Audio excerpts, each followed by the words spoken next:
ԿՊ-ին հաղթելու արդյունքում ճաղերի ետևում եք հայտնվել եւ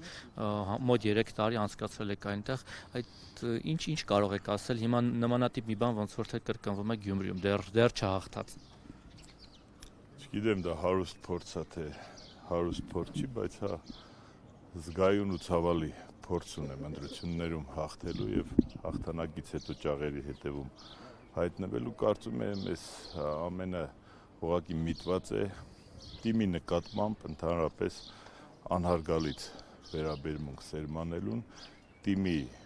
ընտրությունների մակարդակը զրոյացնելուն եւ թիմին, այսպես ասած, իշխանության, կառավարության կցորդ դարձնելու, որովհետեւ եթե մենք հաշվի առնենք այն պարտավորությունները, այն եվրոպական միջազգային խարտիաների մեր ներկայացվածությունն ու թիմի նկատմամբ իրականացվող այս ռեպրեսիվ երևույթները, ապա դրանք որևէ կերպ համադրելի չեն այդ իրողություններին, որը ստանձնել է Հայաստանի Հանրապետությունը եւ տարիներ շարունակ արդեն փաստորեն թիմի նկատմամբ իրականացվում է մի գավառամտությամբ զուգորդված, ապօրինություններով համեմված ձեռագիր, որը միտված է տեղական ինքնակառավարման մարմինների մակարդակը, դրանց նկատմամբ քաղաքացիների վստահությունը եւ ընդհանրապես գուցե նաեւ ընտրությունների նկատմամբ քաղաքացիների վերաբերմունքի պակասեցմանը, որպեսզի հետագա նաեւ համապետական այլ պրոցեսների ժամանակ պարբերաբար կիրառել այդ սկզբունքը եւ ցույց տալ, որ ժողովրդի քվեն որևէ նշանակություն չունի եւ ժողովուրդը մանավանդ մարզերում ընդամենը գավառական ժողովուրդ են, որոնք այդ քաղաքագիտական կանոնների մեջ չեն տեղավորվում։ Ընտրեն մի հաշիվ է որոշելի։ Փաստերն են դրա մասին խոսում, ոչ թե ինչ որ շարադրություն է դա։ Գիտեք, ես չեմ կարող կանխագուշակել իշխանությունների ձեռագիրը, իրանք միշտ տարբեր են, բայց միշտ վատն են, որևէ հաստատակամությունը ոչ թե իշխանությունների ես չգիտեմ, մարզերում դժվար է։ Կարծում եմ արդյունքների ամփոփումը, այսինքն ընտրությունների արդյունքում ընդդիմությունը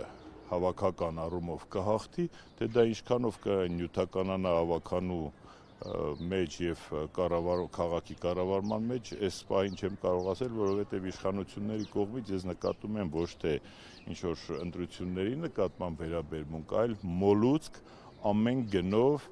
այդ կառավարման ղեկը խլելու, ոչ թե ունենալու, ոչ թե պահելու, ոչ թե քաղաքն իրենցով անելու, որովհետեւ ըստ էության, եթե ընդհանուր առմամբ քաղաքի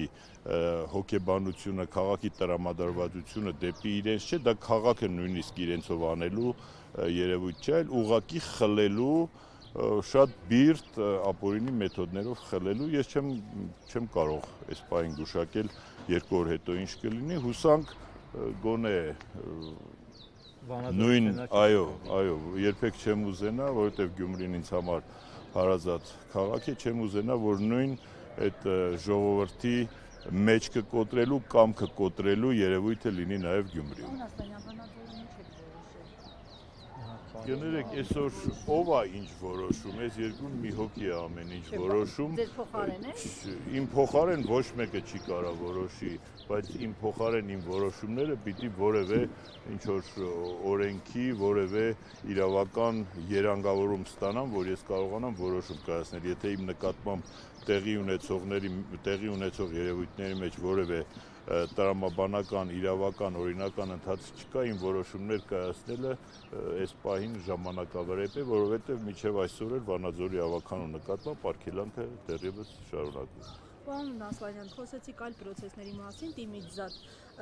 այսինքն կարող ենք ասել, որ իշխանությունները ձեր ասածի համատեքստում պատրաստվում են նաև 2026-ին այս կերպ, այսինքն ավելի մեծ պրոցես կանխելուն։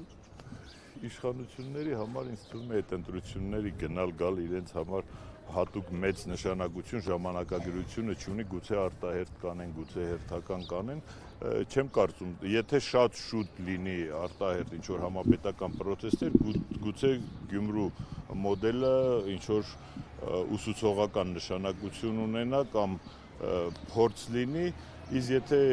դա ավելի երկար ժամանակահատվածի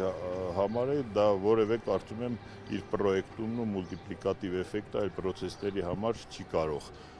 օրինակ ծառայել, բացառությամբ ելի եմ կրկնում այն դեպքերի, եթե դա տեղի ունենա շուտ եւ այդ մոդելը որպես նմուշ կիրառվի։ Շնորհակալություն։ Խնդրեմ։